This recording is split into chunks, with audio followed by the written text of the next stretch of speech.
Assalamualaikum warahmatullahi wabarakatuh. Waalaikumsalam warahmatullahi wabarakatuh. Bismillah, alhamdulillah, salatu wassalamu ala rasulillah Sayyidina Muhammad ibn Abdillah wa ala alihi wa sahbihi wa mawalah wa la hawla wa la quwata illa billah, amma ba'd. Rabbi syrah li sadri wa yassir li amri wa hlul 'uqdatam min lisani yafqahu qawli wa syaddid lisani wahdi qalbi bihaqqi nabiyyina Muhammadin sallallahu alaihi wasallam. Hadirin semais media yang senantiasa berbahagia, senantiasa dalam lindungan Allah, senantiasa dalam curahan rahmat Allah Subhanahu wa ta'ala. Patut kita haturkan puji syukur kita kehadiratnya, karena pagi ini kita bisa berjumpa kembali, kita bisa bertemu kembali di ruang yang berbeda, karena saat ini Allah sedang memberikan ujian yang sangat kita nikmati bersama. Di samping itu menunjukkan cintanya Allah terhadap kita. Salawat serta salam mudah-mudahan tetap tercurahkan kepada baginda besar Nabi kita Muhammad SAW. Berkat beliaulah kita dapat merasakan indahnya nikmat Islam dan iman sampai detik ini. Baiklah, hadirin semais media yang berbahagia, tak lupa adik-adik peserta MPLS masa pengenalan lingkungan sekolah tahun ajaran 2021-2022 yang berbahagia. Telah hadir di tengah-tengah kita pemateri MPLS kali ini. Sebelum itu, mari kita simak bersama perjalanan atau riwayat hidup beliau. Beliau itu siapa? Dan beliau sehebat apa, dan beliau bisa menjadi inspirasi kita bersama. Kita kenali lebih dalam beliau terlebih dahulu. Baiklah, nama beliau, nama lengkap Haji Muhammad Hashim MA. Beliau lahir di Jombang tanggal 25 Mei 1981. Beliau sudah beristri dan mempunyai 3 anak. Sekarang beliau dinas di Pusat Ma'had Al-Jami'ah UIN Maulana Malik Ibrahim. Pendidikan formal beliau SD Islam Al-Ma'arif 02 Singosari Malang, MTS dan MA MQ Madrasatul Quran Tebu Ireng Jombang. S1 beliau di Fokus Bahasa dan Sastra Arab UIN Malang, melanjutkan S2 di Bahasa dan Sastra Arab UIN Syarif Hidayatullah Jakarta. Pendidikan non formal beliau pernah nyantri di Pondok Pesantren Nurul Huda Singosari Malang, Pondok Pesantren Madrasatul Quran Tebu Ireng Jombang, Pondok Pesantren Darul Falah Pare Kediri, dan Ma'had Sunan Ampel Al-Ali UIN Maliki Malang. Terus tabarukan setoran juga kepada almarhum Kiai Haji Badawi Umar, pengasuh Pondok Pesantren Al-Islahiyah Singosari, dan juga tabarukan setoran tahfidz beliau juga kepada almarhum Dr. Kiai Haji Muhammad Syafaat. Mungkin itu dari profil sekilas tentang beliau. Beliau kerap dipanggil Gus Hashim, jadi biar akrab, nanti siswa-siswa juga akan lebih familiar dengan panggilan yang biasa kita sematkan kepada beliau. Langsung saja mungkin saya di sini sebagai moderator, pembawa acara dari talk show kali ini. Talk show kali ini adalah fokusnya terhadap wawasan ke-NU-an atau betul-betul jiwa kita kalau dibedah ini adalah isinya darah hijau dari orang-orang Ma'arif atau SMA Islam Al-Ma'arif Singosari. Kiblatnya adalah kepada NU murni. Kalau guyonannya orang-orang, siswa atau guru atau siapapun yang mengabdi di Yayasan Pendidikan Nahdlatul Ulama, kalau disilet dadanya ini yang keluar adalah darah hijau, bukan merah. Mudah-mudahan kita termasuk demikian. Tapi tidak usah dicoba ya, adik-adik, tidak usah dicoba, siletnya dijauhkan dari dirinya masing-masing. Langsung saja mungkin kita dengarkan bersama paparan awal sebagai pembuka talk show kita kali ini adalah meneladani nilai-nilai ke-NU-an yang ada dalam diri Hadratus Syekh Muhammad Hasyim Asy'ari. Kebetulan disampaikan oleh Gus Hasyim. Jadi namanya tidak jauh dengan yang akan kita teladani, khazanah keilmuan beliau, sifat-sifat luhur beliau. Mudah-mudahan kita dapat keberkahan semua. Dalam hal ini tempat dan waktu kami persilahkan. Bismillahirrahmanirrahim. Assalamualaikum warahmatullahi wabarakatuh. Waalaikumsalam warahmatullahi. Alhamdulillahi wa kafah wa salamun ala ibadihi alladhina astafah, amma ba'd. Terima kasih kepada host yang memberikan waktu kepada saya dalam acara talk show dalam rangka MPLS untuk siswa-siswi yang masuk di sekolah menengah SMA Islam Al-Ma'arif Singosari ini.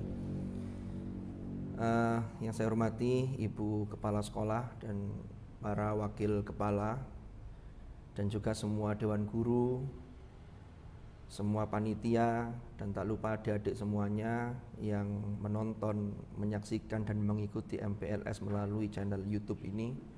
Mudah-mudahan apa yang kita laksanakan ini senantiasa memperoleh ridha Allah Subhanahu wa taala dan menjadi jalan wasilah turunnya rahmat Allah kepada kita semua. Amin ya rabbal alamin. Materi kita para adik-adik semua yaitu tentang ke-NU-an. Ke-NU-an, bicara tentang NU maka tidak lain kita bicara mengenai Ahlus Sunnah wal Jamaah. Karena sesungguhnya berdirinya Nahdlatul Ulama ini dalam rangka bagaimana menjaga kemurnian ajaran Ahlus Sunnah wal Jamaah, yang mana ajaran Ahlus Sunnah wal Jamaah ini kita terima itu dari generasi ke generasi yang sanadnya ini sambung sampai pada Rasulullah Sallallahu Alaihi Wasallam.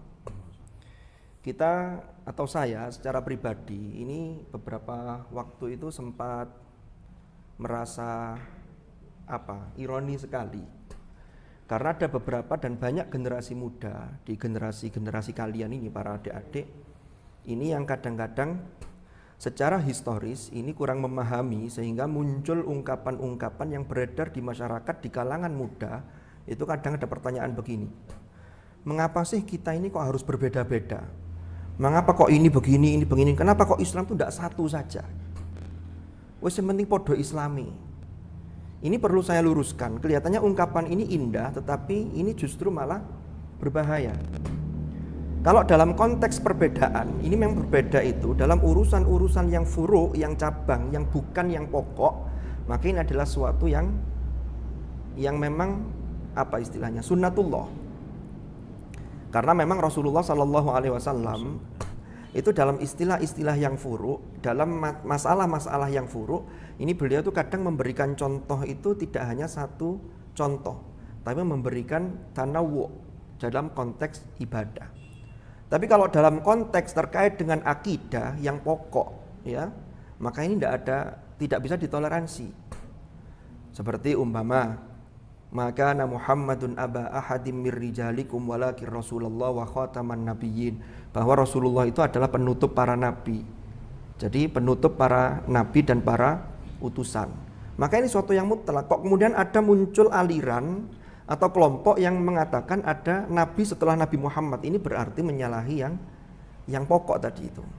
Makanya di sini kita perlu mengenali bagaimana sesungguhnya NU yang lahir pada tanggal 16 Rajab atau bertepatan dengan 31 Januari 1926 itu, ini kenapa kok sampai lahir NU? Ini kita harus tahu sejarah. Jadi ceritanya begini adik-adik. Ini saya ke cerita dulu ya, Ustaz. Jadi ketika itu karena dampak setelah Perang Dunia, maka runtuhlah yang disebut dengan Khilafah Utsmaniyah yang berada di Turki ketika itu. Yang mana Khilafah Utsmaniyah itu membawahi semua daerah-daerah dan negara-negara muslim di dunia, termasuk di wilayah Hijaz, karena Makkah Madinah itu masuk wilayah Hijaz. Di wilayah Hijaz itu ada seorang raja yang namanya Syarif Husain. Syarif Husain itu adalah kepanjangan tangan dari pemerintahan Turki Utsmani. Nah, imbas dari perang dunia ini dan banyak kepentingan di situ, termasuk ketika Daulah Utsmaniyah ini ambruk, runtuh, kalah dengan sekutu, termasuk di dalamnya Inggris dan lain-lain itu. Sehingga akhirnya runtuh, Syarif Husain ini kemudian diusir keluar, lalu di daerah Saudi yang sekarang kita kenal dengan Al-Mamlakah Al-Arabiyah As-Saudiyah atau Kerajaan Saudi Arabia, ya. Ini kemudian muncul seseorang yang bernama Ibnu Saud yang kemudian menggandeng seorang yang dalam tanda petik dianggap sebagai tokoh agama yang bernama Muhammad ibni Abdul Wahab.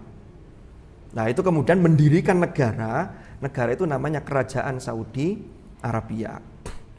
Nah, praktek keberagamaannya ini Raja Ibnu Saud ini merujuk kepada Muhammad bin Abdul Wahab. Yang Muhammad bin Abdul Wahab ini merujuk kepada Ahmad ibnu Hambal, lalu kemudian Ibnu Qayyim al-Jauziyah dan juga Ibnu Taimiyah. Tapi dalam beberapa prakteknya ternyata ada yang berbeda juga. Nah, ini nanti saya jelaskan kalau memang masih cukup waktu. Singkat cerita, kemudian Raja Ibnu Saud ketika itu mau mendirikan khilafah yang berpusat di Saudi, yang itu menyatukan seluruh umat Islam termasuk rencana penyatuan tata cara beragama. Termasuk di dalamnya mereka mengatasnamakan ini kita tidak lagi bermadhab, karena ini dianggap madhab dan lain-lain ini bisa memunculkan khurafat, bisa memunculkan syirik dan lain sebagainya. Termasuk orang-orang dinasti Saud ketika itu, karena dari pemikiran keagamaan Muhammad bin Abdul Wahab ini, sehingga mereka menghancurkan bukti-bukti arkeologi sejarah yang itu dinilai oleh mereka bisa memunculkan potensi kesyirikan. Sehingga semua makam di Makkah dan Madinah diratakan. Padahal dulu sebelum tahun 1924, 1925, ya makam itu ya biasa. Makanya dulu guru-guru kita, Hadratus Syekh Hasyim Asy'ari, Rais Akbar Nahdlatul Ulama, itu ketika berguru di Makkah, maka ketika itu belum dikuasai oleh dinasti Saudi ini, dinasti Saud. Sehingga para ulama-ulama yang mengajarkan agama di sana, yaitu yang mengajarkan akidah Ahlus Sunnah wal Jamaah. Yang akidah Ahlus Sunnah wal Jamaah ini merujuk secara teologis, secara akidah ini kepada ajaran yaitu Imam Abul Hasan al-Asy'ari dan atau Abu Mansur al-Maturidi atau Abu Ja'far at-Tahawi. Cuman yang ketiga ini tidak begitu populer, yang dua ini. Nah, Imam Asy'ari dan Imam al-Maturidi. Nah, lalu sekarang muncul pertanyaan, ini kok katanya yang membuat ajaran ini Imam Asy'ari. Imam al-Asy'ari itu, ya adik-adik, itu tidak membuat ajaran baru. Beliau memformulasikan dalam tulisan-tulisan beliau seperti Maqalatul Islamiyin, ya. Itu beliau itu memurnikan kembali karena ketika itu, karena Imam Asy'ari ini, bapak angkatnya namanya Abul Ali al-Jubai, itu adalah pengikut Mu'tazilah yang mengadopsi pemikiran Qadariyah. Nah, itu 40 tahun Imam Asy'ari, baru kemudian dia tersadar, termasuk beliau bermimpi bertemu Rasulullah SAW. Akhirnya beliau kembali Ahlus Sunnah wal Jamaah, lalu kemudian beliau menyusun formula akidah. Sehingga ini mengembalikan kepada ajaran yang murni, yang itu sanadnya bersambung sampai Rasulullah SAW. Ya. Jadi kalau kita, kenapa kok ikut Asy'ari, tidak ikut Asy-Syafi'i? Di dalam Al-Asy'ari itu periodenya setelah Imam Asy-Syafi'i, karena Imam Asy-Syafi'i itu lahir pada tahun 150 Hijriah, wafat 204 Hijriah. Sementara Imam Al-Asy'ari itu pada akhir abad ketiga Hijriah sampai awal abad ketiga Hijriah, tahun 324. Nah, sehingga dalam akidah Al-Asy'ari itu sudah ada ajaran Imam Asy-Syafi'i. Hanya nanti secara sederhana Hadratus Syekh Hasyim Asy'ari dalam risalah Ahli Sunnah wal Jamaah belum mengkategorikan ciri-cirinya Ahlu Sunnah itu gampang. Secara akidah mengikuti Asy'ariyah atau Maturidiyah, secara fikih mengikuti salah satu dari 4 madhab, ya, Abu Hanifah atau Imam Malik, Imam Asy-Syafi'i dan Imam Ahmad bin Hambal. Lalu dalam sisi tasawuf ini mengikuti Imam Junaid al-Baghdadi, lalu mengikuti Imam Al-Ghazali dan juga di dalamnya termasuk mengikuti Abul Hasan Asy-Syadzili. Nah, kembali ke materi tadi. Jadi ketika itu karena ada rencana untuk penyatuan sehingga mazhab tata cara beragama yang beraneka ragam ini mau dihapus, padahal Saudi, di dalam Saudi itu ada satu kota suci, yaitu kota Makkah dan Madinah, yang umat Islam itu harus menunaikan ibadah haji ke Makkah, karena ibadah haji tidak bisa dipindah dimanapun. Ya karena Ka'bah tempatnya di sana. Kalaupun di sini ada itu hanya untuk latihan manasik saja. Jadi tidak untuk pergi haji. Sudah haji kemana? Ke Jember, ke Probolinggo, tidak bisa. Jadi harus ke tempatnya. Lah, maka Hadratus Syekh Kiai Hasyim Asy'ari itu memiliki kekhawatiran. Ini gimana kalau umat Islam nanti di sana dilarang begini. Sehingga akhirnya di Indonesia diadakan Kongres Umat Islam. Tapi ternyata dalam Kongres Umat Islam di Indonesia yang delegasinya akan dikirim ke Saudi mewakili Indonesia, ini kelompok ulama-ulama pesantren itu tidak terakomodir karena banyak didominasi oleh kelompok-kelompok pembaharu. Sehingga akhirnya Kiai Abdul Wahab Hasbullah ini punya inisiatif yang luar biasa. Sehingga disitulah dibentuklah yang namanya Komite Hijaz. Itu pada tahun 1925. Komite Hijaz salah satu anggotanya ada Kiai Abdul Wahab Hasbullah. Ini seorang negosiator yang ulung. Termasuk di dalamnya ada orang dari Mesir yang namanya Syekh Naim Al-Misri. Akhirnya berangkatlah beberapa orang ini untuk menuju menghadap kepada Raja Ibnu Saud untuk menyampaikan keberatan ulama pesantren. Bahwa tidak bisa dalam beragama itu dipaksakan hanya tanpa mazhab lalu kembali ke Al-Quran dan As-Sunnah. Ini kan kita sering mendengar jargon ini. Kita kembali ke Al-Quran dan As-Sunnah. Ngapain kok ikut Imam Syafi'i, kok nggak ikut Quran? Ini propaganda yang bahaya ini. Padahal ikut Imam Asy-Syafi'i itu ya ikut Quran dan Sunnah. Karena Imamuna Asy-Syafi'i itu secara disepakati ijma' para ulama itu termasuk imam mazhab yang diakui secara keilmuannya luar biasa. Bahkan sanadnya ke Rasulullah itu dekat.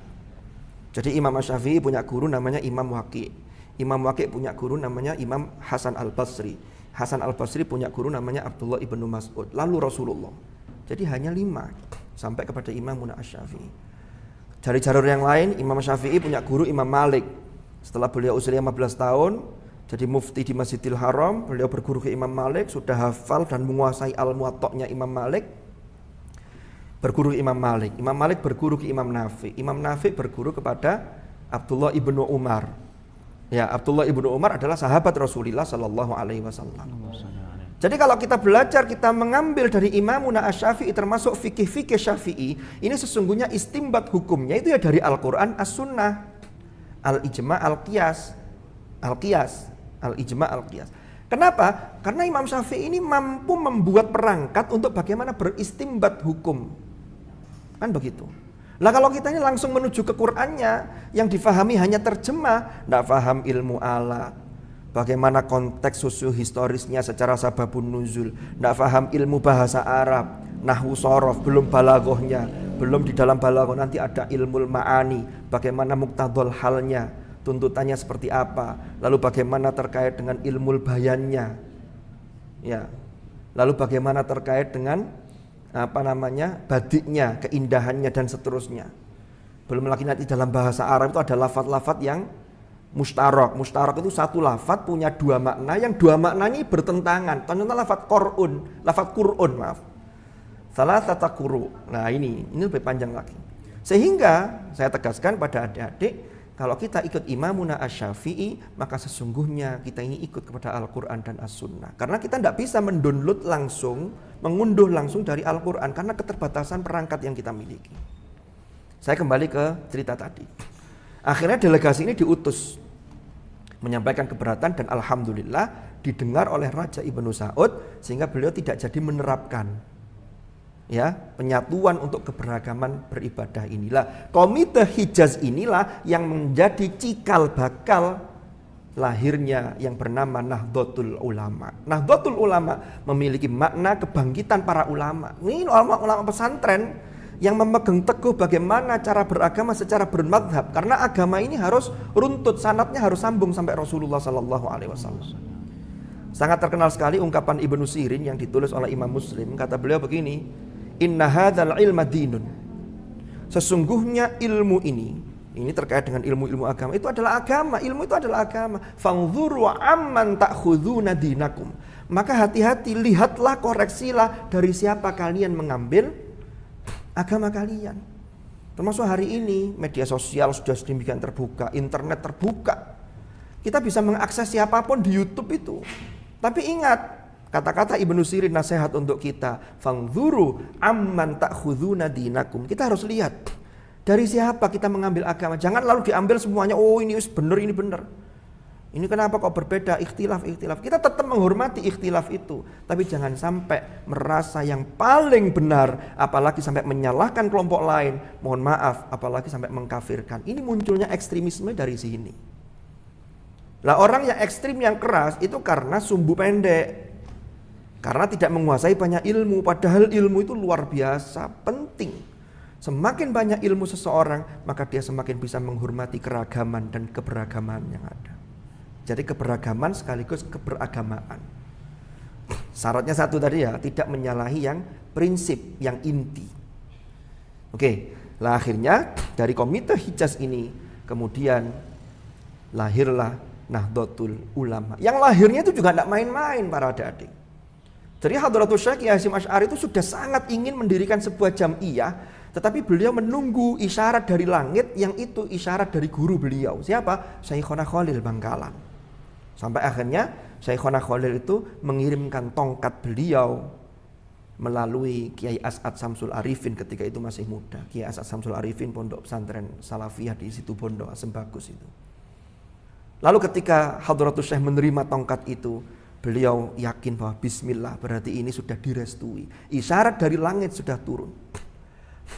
Dan tongkat itu adalah tongkat Musa alaihi salam. Jadi ini luar biasa ini Hadratus Syekh.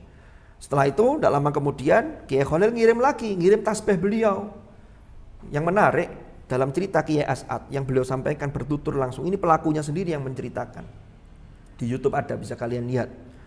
Kiai As'ad cerita, jadi ketika Kiai Khalil menitipkan tasbihnya, itu Kiai As'ad tidak menerima dengan tangan beliau, tapi langsung Kiai As'ad minta dikalungkan, karena yang berhak memberikan ini adalah langsung Kiai Khalil, dan Kiai As'ad hanya menjadi perantara, sehingga dikalungkan ke Kiai As'ad. Beliau berjalan dari Bangkalan menuju ke Tebu Ireng, lalu diaturkan kepada Hadratus Syekh. Kalung itu diambil sendiri oleh Hadratus Syekh Kiai Haji Hasyim Asy'ari. Belum lagi yang lain, termasuk lambang NU. Lambang NU itu juga bukan main-main. Ini hasil istikharah Kiai Ridwan Abdullah Surabaya. Yang kemudian logo ini plus warnanya beliau itu nyari di pasar di Surabaya, di Bubutan atau di mana, yang persis warnanya sesuai dengan yang ada dalam mimpi itu. Termasuk munculnya bintang 9 barang. Itu hasil istikharah yang petunjuk Allah melalui mimpi seorang ulama yang luar biasa. Sehingga kalau kita ini NU kita baik, maka insya Allah tidak akan muncul ekstremisme.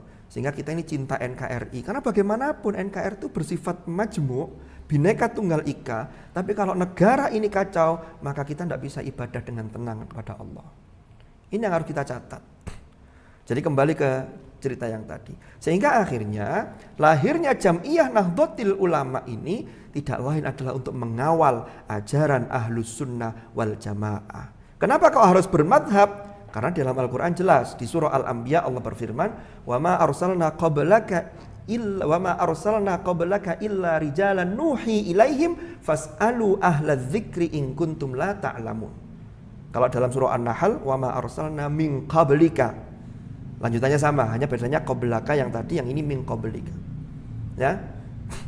Apa titik tekannya? Ada pada fas'alu ahla dzikr.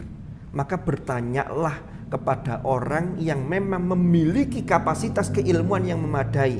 Kalau kalian tidak tahu, maka termasuk mengikuti Imamuna Asy-Syafi'i yang kemudian mazhabnya tersebar luas, disebarkan oleh murid-murid beliau sampai pada kita, dari guru kita, dari Kiai Hasyim Asy'ari, Kiai Hasyim Asy'ari, dari gurunya lagi Syekh Mahfud Termas, dari gurunya lagi siapa, Shahibul I'anah itu, yang penulis I'anatul Thalibin sini loh, Ustaz. Syed Abu Bakar Syato ya. Lalu dari gurunya lagi termasuk Sayyid Zaini Dahlan sampai sambung kepada Rasulullah sallallahu alaihi wasallam. Maka kita bersyukur bisa masuk ke sebuah lembaga, yang lembaga ini adalah lembaga pendidikan Al-Ma'arif yang didirikan oleh Kiai Haji Masykur, santri Hadratus Syekh Kiai Haji Hashim Asy'ari. Jadi beliau mendirikan lembaga ini termasuk untuk mengawal bagaimana Ahlus Sunnah wal Jamaah ini bisa lestari. Yang melanjutkan kemudian adalah kalian semua para adik-adik. Kami, saya, guru-guru di sini nanti akan selesai. Karena dunia itu gantian, wa tilkal ayyamu nudawiluha bainan nas. Nanti panjenengan semua, sampean-sampean semua yang harus mengawal akidah ini sehingga kita meyakini bahwa akidah Ahlus Sunnah wal Jamaah yang dikawal oleh Nahdlatul Ulama ini adalah akidah yang sahihah. Jadi itu Ustaz pengantarnya. Mungkin nanti bisa kita lanjut dengan dialog atau yang lain-lain. Ini pengantar awal untuk menuju bagaimana kita menguatkan ke-NU-an kita. Itu. Terima kasih. Terima kasih disampaikan. Subhanallah, materi yang sangat luas, lugas dan sangat jelas. Baiklah adik-adik, dari penjelasan beliau sudah banyak mungkin pertanyaan-pertanyaan atau yang terbersit dalam benak kalian semua. Izinkan saya untuk mengulas sedikit apa yang disampaikan beliau terkait berdirinya NU, bahwa kita bisa garis bawahi NU berdiri ini benar-benar hal yang tidak main-main. Bahkan sampai guru beliau Hadratus Syekh Yai Khalil Bangkalan itu punya isyarat yang benar-benar menggambarkan bahwa sudah diberikan izin dari Allah, izin dari isyarah mimpi beliau, sehingga berdirinya NU pun juga latar belakang historisnya sangat dahsyat. Kita tahu bahwa negara Saudi yang sampai detik ini menerapkan hanya kembali ke Quran dan hadis itu sangat ekstrim di sana. Bahkan berjuang aswaja, berjuang akidah Ahlus Sunnah wal Jamaah di negara sana juga sangat-sangat dahsyat tantangannya. Ini dialami oleh guru kami, juga beberapa guru yang pergi ke sana di Said Muhammad, di pondok beliau nih. Nggih, Rubat di Rusaifah, daerah Rusaifah itu. Bahkan alumni-alumni beliau di As-Sofwa, himpunan alumni itu sangat kita tahu bahwa tantangan dakwah di masyarakat tentang menjaga kemurnian Ahlus Sunnah wal Jamaah di tengah-tengah masyarakat, apalagi tantangan di era zaman sekarang itu betul-betul sulit. Hal yang bisa menjadikan kita yakin bahwa NU yang ada di SMA Islam Al-Ma'arif Singosari atau lingkungan besar Yayasan Pendidikan Al-Ma'arif Singosari ini adalah masih terjaga kemurniannya dengan apa? Dengan bukti bahwa guru-guru kita atau kiai-kiai kita, pengurus yayasan-yayasan kita, sambung sanadnya menuju Hadratus Syekh atau kemurnian nilai-nilai akidah Ahlussunnah wal Jamaahnya sangat terjaga. Ini sulit kita temui atau sulit kita dapatkan adik-adik di era yang betul-betul dahsyat perkembangan zaman dan perkembangan teknologi yang ada di tengah-tengah kita. Ada pertanyaan masuk dari siswa langsung ya. Jadi siswa menanyakan sedikit gambaran contoh penerapan nilai-nilai aswaja dalam kehidupan sehari-hari, terutama kehidupan siswa di lingkungan sekolah. Mungkin bisa dijawab langsung oleh Gus Hashim, kepada beliau disilahkan. Oke, jadi begini adik-adik, ini pertanyaan yang luar biasa bagus. Jadi bagaimana contoh konkret penerapan nilai-nilai Ahlus Sunnah wal Jamaah yang aswaja ini dikawal oleh NU, yang kemudian dikenal dengan aswaja an-nahdiyah, aswaja an-nahdiyah, sehingga diprotek, disifati dengan an-nahdiyah. Jadi ada beberapa prinsip yang itu disepakati dalam Ahlus Sunnah wal Jamaah. Di antaranya yang pertama, yang paling utama itu ada ajaran itu yang namanya tawassut. Berangkat dari firman Allah dalam surah Al-Baqarah, wa kadzalika ja'alnakum ummatan wasatan litakunu syuhada'a 'alan nas wa yakuna ar-rasulu 'alaikum syahida. Al-ayah. Lah tawassut inilah yang kemudian diterjemahkan termasuk di negara kita saat ini untuk menghadapi radikalisme, maka dibutuhkan yang namanya keberagamaan secara tawassut atau moderasi beragama. Apa yang dimaksud moderasi beragama? Jadi tidak tatorruf, tidak terlalu kaku, tapi juga tidak terlalu gampang no. Kita berada di tengah-tengah. Ya. Ini yang harus kita perhatikan. Sehingga inilah sistem bermadhab kita gunakan.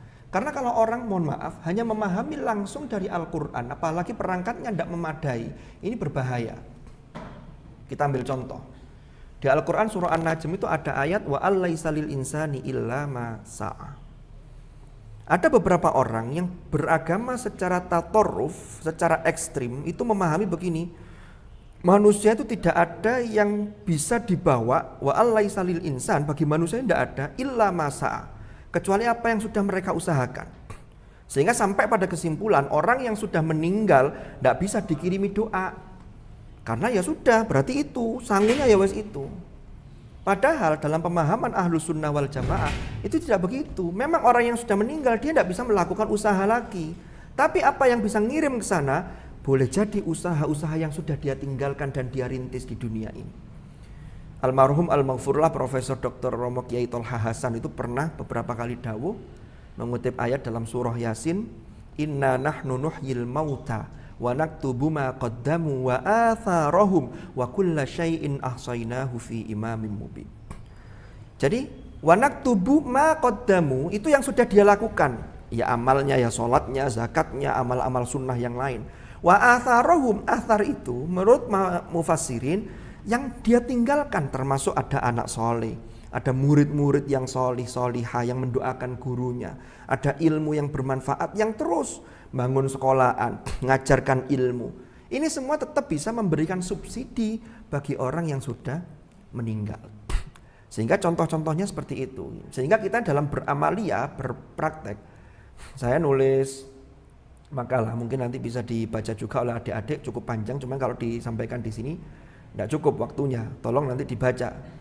Jangan sampai jadi manusia itu malas baca, karena generasi-generasi Zoomer ini kan kekurangannya ini ya, mohon maaf.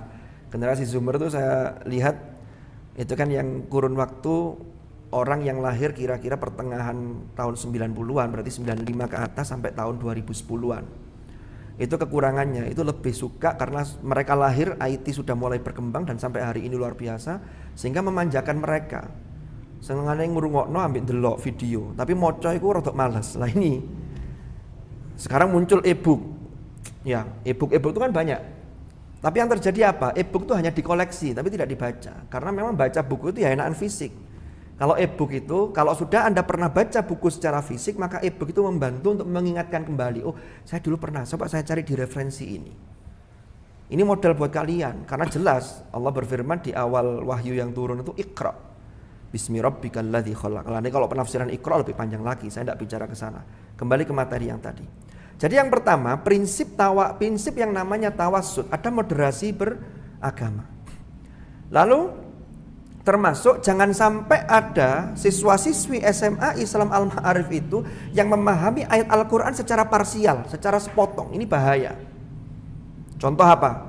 Surat Al-Anfal dan surat At-Taubah itu banyak bicara tentang peperangan, termasuk At-Taubah. Surat At-Taubah yang bicara mengenai peperangan, ini memang ayat Quran, tapi jangan dipakai dalam konteks ketika kita damai. Ini berbahaya. Ya ayyuhalladzina amanu qatilul ladzina yalunakum minal kuffari wal yajidu fikum ghilzah umpama. Atau di ayat yang lain, wa qatilul musyrikina kafatan kama yuqatilunakum kafa. Ini kan ayat ketika perang. Jangan dipakai ketika sedang kondisi damai. Sebaliknya ayat yang damai jangan dipakai ketika perang. Sehingga memahami Al-Quran itu harus utuh. Jangan potongan-potongan ayat. Ini banyak orang sekarang, anak-anak muda juga, yang dasar ahlus sunnahnya tidak begitu kuat, tidak memahami. Lalu begitu masuk perkuliahan di dunia kampus, bertemu dengan kajian-kajian yang kadang hanya mengangkat satu ayat lalu disemangati bahwa dengan jihad inilah ini sumber kemuliaan. Lalu jihadnya bentuknya apa? Bentuknya ngebom, naudzubillah. Ini menjadi keliru. Padahal konsep kita adalah prinsip utama dalam ahlus sunnah wal jamaah itu adalah tawassul. Lalu yang kedua ada juga yang namanya tawazun. Tawazun itu ada keseimbangan. Bagaimana keseimbangan itu? Ya orang hidup di dunia itu wabtaghi fima atakallahu darul akhirata wa la tansa nasibaka minad dunya wa ahsin kama ahsanallahu ilaik wa la tabghil fasada fil ardh. Kan begitu. Jadi kita hidup di dunia itu tidak bisa orang kemudian saya mau meninggalkan dunia sajalah, saya ingin untuk akhirat. Memang Rasulullah mengatakan al-kayyis mandana nafsahu wa amila lima ba'dal maut. Orang yang cerdas itu adalah orang yang mampu menundukkan hawa nafsunya sekaligus dia bisa berpikir secara visioner untuk menyiapkan apa yang harus ia persiapkan untuk dipertanggungjawabkan setelah dia mati nanti di akhirat. Tapi jangan sampai kita hidup lalu kemudian urip iku akhirnya mati, sudahlah saya tidak usah kerja, saya tidak usah belajar, yang penting itu mendekatkan diri kepada Allah. Mendekatkan diri kepada Allah itu ada ilmunya. Karena ilmu itu penting. Ada yang terlihat ibadah tapi karena tidak tahu ilmunya bisa jadi tidak dinilai ibadah. Ada orang sergap sholat, belum masuk waktu sudah sholat zuhur, jadi keliru karena tidak tahu ilmunya. Belum lagi ilmu masalah yang lain, fikih ibadah termasuk toharohnya. Sekarang banyak, mohon maaf ini ya Ustaz, kadang ada di beberapa masjid itu saya lihat dari kamar kecil, dari toilet itu langsung keluar hanya disediani keset. Memang kering, tapi mohon maaf, bagaimana kenajisannya? Ini kan berbahaya. Sholat, ya sholat, tapi harus belajar kita. Itu ada ilmunya. Bagaimana mensucikan dengan air yang lebih dari 2 kula, kalau itu memang airnya dipakai berkali-kali, asalkan tidak merubah sifat-sifat air itu, kenajisannya, kan begitu. Jadi ini ada ilmunya, sehingga tawazun, termasuk menghadapi hidup di dunia. Orang harus optimis. Jangan sampai orang itu hidup lalu kemudian saya tidak semangat kerja. Maka seseorang yang ingat bahwa dia akan mati, maka prinsipnya dia semakin optimis. Karena hidup itu sekali, di dunia ini maksudnya, maka persembahkan yang terbaik dalam kehidupan itu. Jangan sampai, alah urip ben yo mati, bapak sinau yo sak-sae. Jangan. Sampai hidup sekali. Nanti yang akan mengenang adalah anak cucu Anda. Wah, dulu orang tua saya ketika SMA itu juara, ketika SMA itu. Sehingga prestasi-prestasi itu menjadi modal bagaimana kita bisa berbagi kepada semua orang. Sehingga menjadi khairun nas, anfa'uhum linnas, yang itu bernilai ibadah di sisi Allah kalau kita tahu ilmunya. Lalu ada yang namanya prinsip yang iktidal. Iktidal proporsional, tadi itu termasuk. Jadi ini. Lalu ada yang keempat yang juga penting, ada tasamuh. Tasamuh itu toleran. Jadi ada prinsip dalam Ahlussunnah wal Jamaah itu toleransi. Tadi itu, selama yang dilanggar atau yang berbeda itu bukan hal yang prinsip, yang furu, tapi yang furu, yang cabang, maka kita mentolerir itu. Ini dicontohkan oleh ulama-ulama madhab. Kita tahu 4 madhab itu. Imam Abu Hanifah itu memang tidak sezaman dengan Imamuna Asy-Syafi'i. Karena Imam Abu Hanifah itu lahir tahun 80 Hijriah, wafat tahun 150 Hijriah di daerah Irak. Imam Asy-Syafi'i itu lahir 150 Hijriah di daerah Gaza di Palestina, wafat tahun 204. Tapi Imam Syafi'i tidak pernah ketemu dengan Imam Abu Hanifah. Tapi Imam Syafi'i setelah berguru ke Imam Malik, beliau berguru kepada muridnya Abu Hanifah. Sehingga Imam Asy-Syafi'i ketika di Irak setelah dari Madinah, itu beliau juga berguru kepada muridnya Imam Abu Hanifah. Imam Asy-Syaibani diantaranya. Nah, Imam Malik lahir tahun 90, wakilah 93 Hijriah, wafat tahun 179 Hijriah. Imam Syafi'i ketemu karena jadi murid beliau.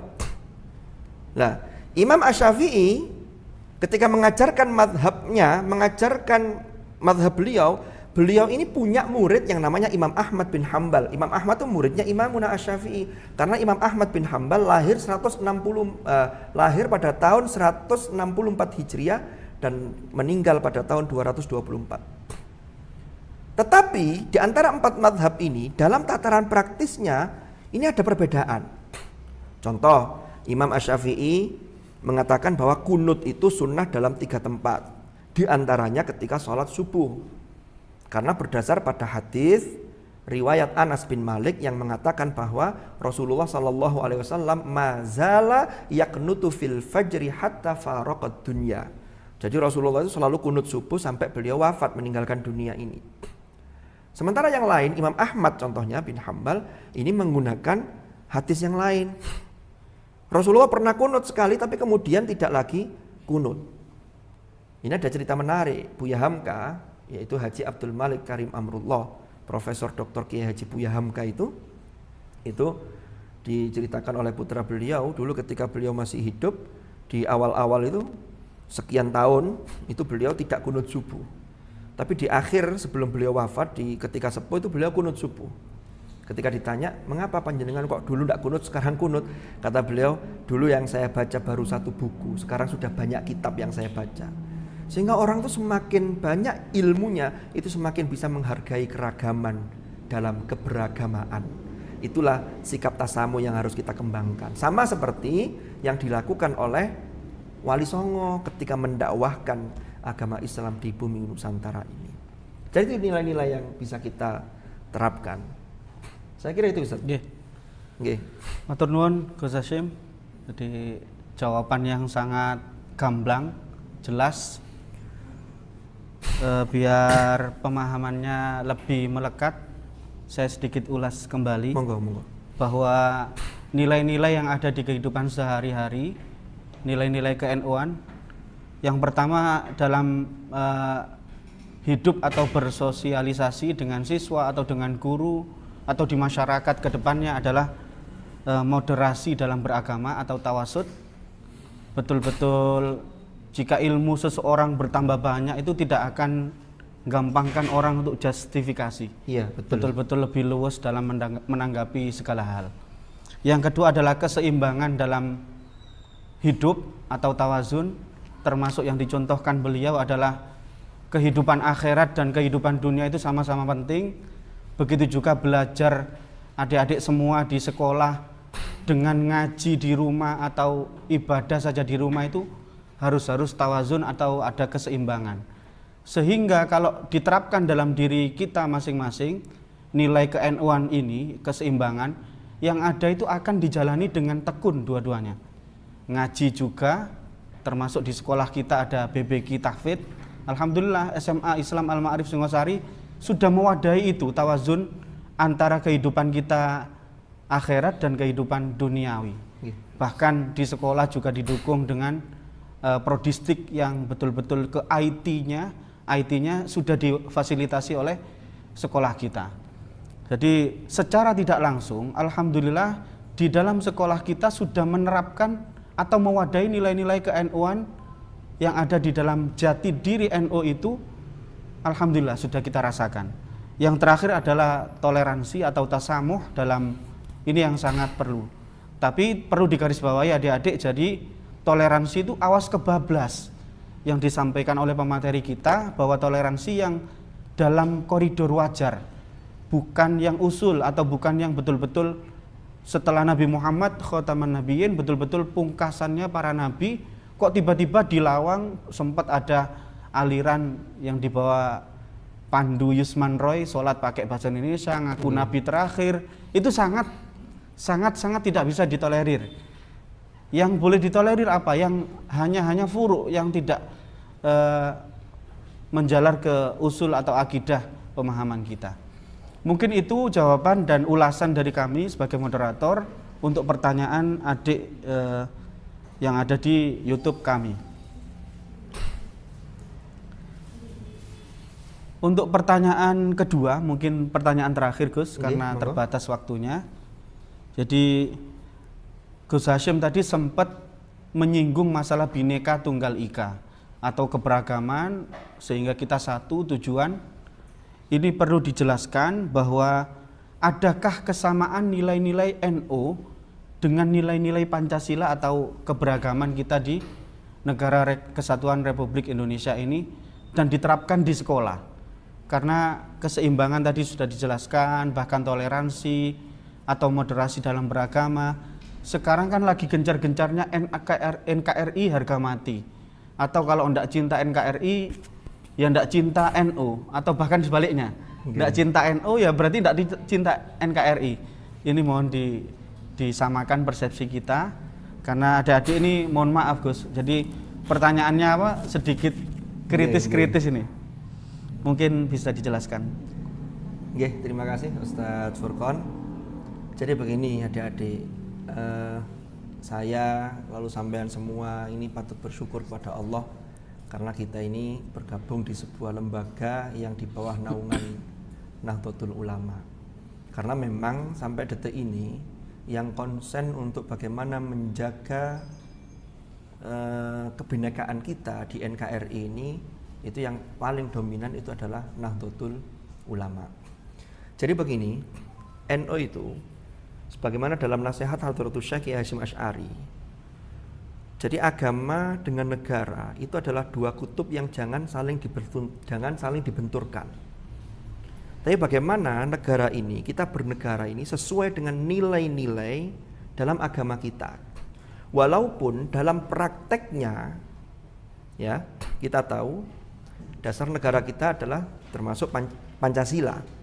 Yang Pancasila itu ada 5 sila. Yang 5 sila ini rumusannya itu juga sudah digodok dalam Piagam Jakarta 22 Juni 1945. Yang mana anggota dalam Piagam Jakarta itu adalah salah satu putra dari Hadratus Syekh Kiai Haji Hasyim Asy'ari, yaitu Kiai Wahid Hasyim, itu pendiri negara ini. Lah, di Piagam Jakarta ketika itu ada 7 kata yang dihapus karena keberatan dari orang-orang di luar Islam. Tetapi bagi Kiai Wahid ini tidak masalah, yang penting ruhnya ini sudah masuk, yaitu ketuhanan yang Maha Esa. Lalu lanjutan kalimatnya, lanjutan kata-kata 7 kata itu adalah dengan menjalankan syariat Islam bagi pemeluknya.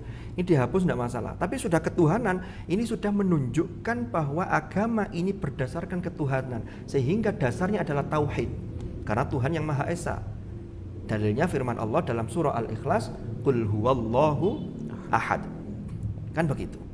Sehingga sarinya itu sudah ada dalam pendirian negara ini. Bahkan dalam Muktamar NU tahun 1984, Kiai Haji Ahmad Siddiq itu sudah menyatakan bahwa ini final, dan NU itu mendukung termasuk asas tunggal Pancasila, karena dalam Pancasila itu sudah mengandung nilai-nilai Islam. Sehingga kita ini, karena negara kita ini sejak awal berdiri itu majemuk. Bahkan kalau kita runtut, Islam itu kan datangnya pada abad kesekian Hijriah. Dulu banyak penganut animisme, dinamisme, Hindu dan Buddha. Lalu Islam masuk dengan ramah, mengajak mereka dengan memberi contoh-contoh al-akhlak al-karimah, sehingga banyak yang kemudian tertarik. Sehingga jadilah Islam di negara kita di NKRI ini menjadi agama yang mayoritas. Tapi ketika kita mayoritas, jangan sampai kita ini melukai umat-umat yang minoritas. Itulah yang dilakukan Gus Dur ketika itu, almarhum al-maghfurlah Gus Dur. Gus Dur itu ketika berangkat ke Papua, mendekati kelompok minoritas di sana, beliau tidak hanya memikirkan di Indonesia ini kan terdiri dari sekian banyak pulau. Jadi suku, ras, agama, termasuk pulau-pulau itu ada sekian, saya tidak tahu, tidak hafal jumlahnya itu, sekian banyak sekali. Lah di beberapa daerah, termasuk di Papua sendiri, itu Islam itu minoritas. Memang kalau kita lihat di Jawa, Islam ini mayoritas. Tapi kalau kita menyakiti yang di Jawa ini, yang kita mayoritas Islamnya, bagaimana nasib saudara kita yang minoritas di daerah Papua dan sekitarnya sana.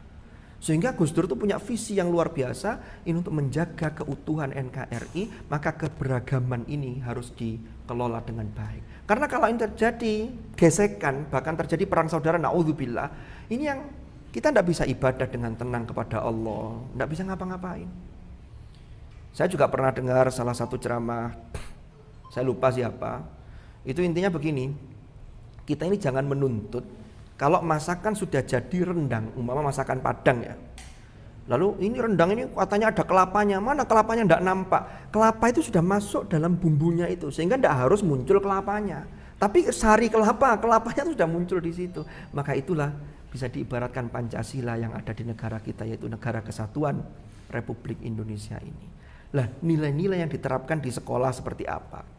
Ya kita ambil contoh seperti Pancasila yang sila kedua, kemanusiaan yang adil dan beradab. Itu kan sesuai dengan bagaimana ayat Al-Quran di surah Al-Ma'idah itu memerintahkan kepada kita, jangan sampai kebencian kita terhadap satu kaum itu menjadikan kita ini berlaku tidak adil. Kan begitu. Sehingga harus ada kemanusiaan yang adil dan beradab dan seterusnya. Belum lagi tentang persatuan Indonesia.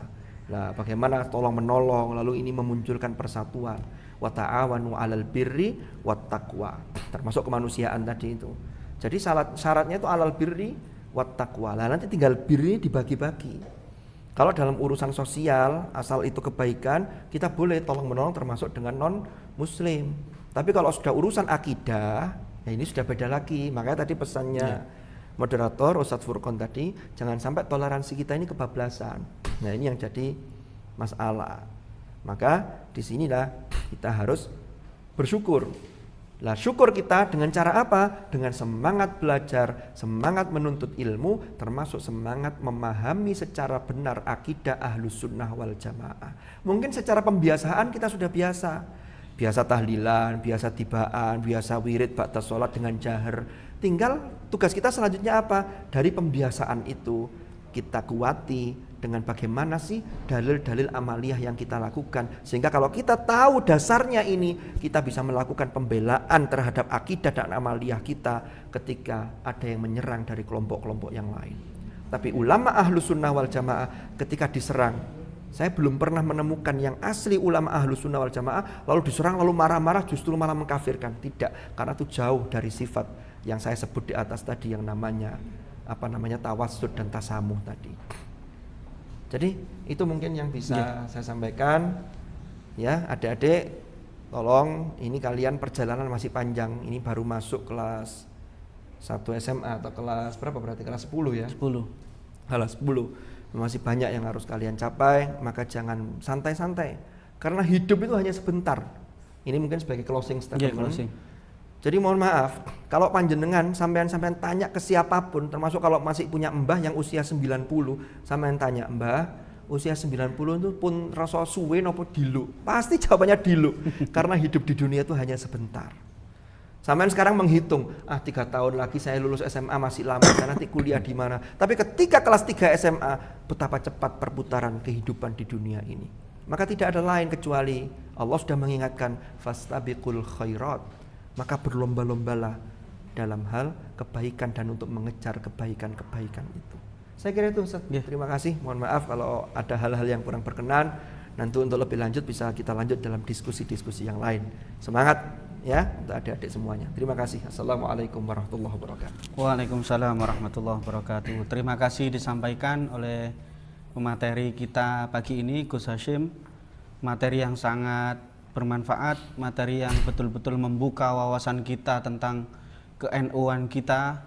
Selama ini yang kita tahu NU adalah tahlilan, tawasulan, ternyata di balik itu ada faham atau betul-betul akidah yang perlu kita lestarikan, kita jaga dengan semaksimal mungkin. Bagaimana bisa jaga kalau kita tidak ulas demikian? Alhamdulillah pagi ini di tengah-tengah kita sudah hadir pemateri yang sangat hebat, yang sangat mendarah daging ke NU-annya, sehingga membuka wawasan kita betul-betul NU itu tidak hanya yang saya jelaskan tadi. Bahkan pertanyaan adik yang kedua tadi, 5 pilar Pancasila itu betul-betul dirumuskan dengan berbagai pertimbangan. Tidak cukup serta-merta sekarang sudah lahir, bahkan sudah puluhan tahun lahir menuju 1 abad, ternyata ada faham-faham atau aliran-aliran yang mengklaim Pancasila sebagai bukan Islam, Pancasila sebagai musuh besar umat Islam. Ini kan perlu diluluskan adik-adik, sehingga Pancasila itu sudah mengandung unsur-unsur agama di dalamnya. Bahkan merumuskan satu dari sila ke silanya itu betul-betul dengan ijtihad atau pemikiran yang sangat dalam. Jadi ada unsur agama, ta'awun di sila ketiga, tauhid di sila pertama, bahkan sila kedua, 4 dan 5 itu juga semua mengandung unsur-unsur agama yang ada di dalamnya. Bahkan analogi dari beliau sangat gamblang, seperti kita masak rendang. Rendang itu ada bahan kelapanya biar enak kalau orang-orang Padang itu. Terus kita bersikukuh pengen tahu kelapanya, mana kelapanya. Ya enggak bisa. Karena ini sudah menjadi produk rendang, persis dengan Pancasila. Ini sudah produk final yang harus kita percayai bahwa Pancasila ini dasar negara kita yang mengandung unsur-unsur tauhid, ta'awun, bahkan moderasi, tasamuh, semua di dalamnya yang sudah dijelaskan pemateri, itu sudah menjadi produk. Sangat-sangat muspro, sangat-sangat menghabiskan waktu kita jika kita ingin mempreteli itu ya. mengurai satu demi satu. Mana? Ini ada aliran sampai detik ini itu ada yang tidak percaya Pancasila, yang meyakini Pancasila musuh besar mereka, bahkan tidak sesuai Al-Quran dan hadis, itu dibiarkan saja karena mereka belum ngopi terlalu malam. Jadi Iya.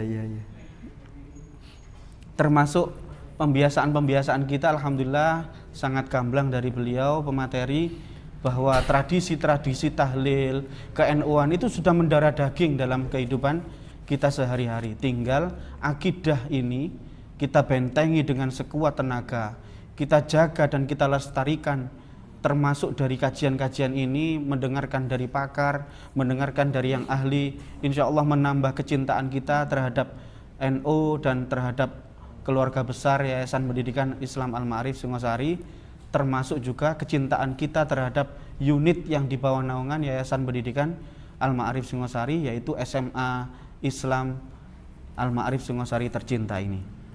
Baiklah, sebelum mengakhiri lab kita atau materi kita pada MPLS kali ini tentang ke-NU-an, kami perlu menyampaikan bahwa acara selanjutnya adalah ada Zoom pada pukul 9.45. Adik-adik disiapkan ya. Untuk linknya nanti bisa di deskripsi YouTube-nya. YouTube ini bisa dibuka, sehingga materi yang akan kita ulas bersama ini pasti sangat seru. Pada pukul 9.45 nanti adalah tentang aku, kamu, dan kita SMAI. Ini kan keren ya. Jadi belum cinta SMA kalau belum kenal SMAI. Sama kayak belum cinta seseorang kalau belum kenalan dulu. Kalau dulu masih bujang-bujang dulu kan harus kenalan dulu baru cinta, terus memutuskan untuk menikah. Sama, adik-adik ini belum cinta SMAI, belum. Karena mungkin masih dengar SMAI dari siapa. Karena mungkin masih dengar SMAI punya apa. Karena masih dengar dari siapa SMAI, ada apa di dalamnya. Setelah ini pukul 9.45 kalian buktikan masing-masing di SMAI sehebat apa. Ada apa? Prodistik, BBG Tahfidz, termasuk OSIS-nya, eskul lebih dari 20. Semua diulas di aku, kamu, dan kita SMAI. Maka dari itu jangan lewatkan Zoom kita atau Zoom kalian nanti pada pukul 9.45. Mudah-mudahan pertemuan kita kali ini, diskusi kita kali ini, atau talk show kita kali ini bermanfaat dan bisa menambahkan wawasan kita tentang ke-NU-an kita, menambah kecintaan kita terhadap NU kita, terhadap instansi yang di bawah naungan NU kita. Sekali lagi kami sebagai moderator mungkin ada tutur kata yang kurang berkenan di hati adik-adik semua dan hadirin pemirsa Smais Media yang senantiasa berbahagia. Kami mohon maaf yang sebesar-besarnya. Wallahul muwaffiq ila aqwamit thoriq. Wassalamualaikum warahmatullahi wabarakatuh. Waalaikumsalam warahmatullahi wabarakatuh.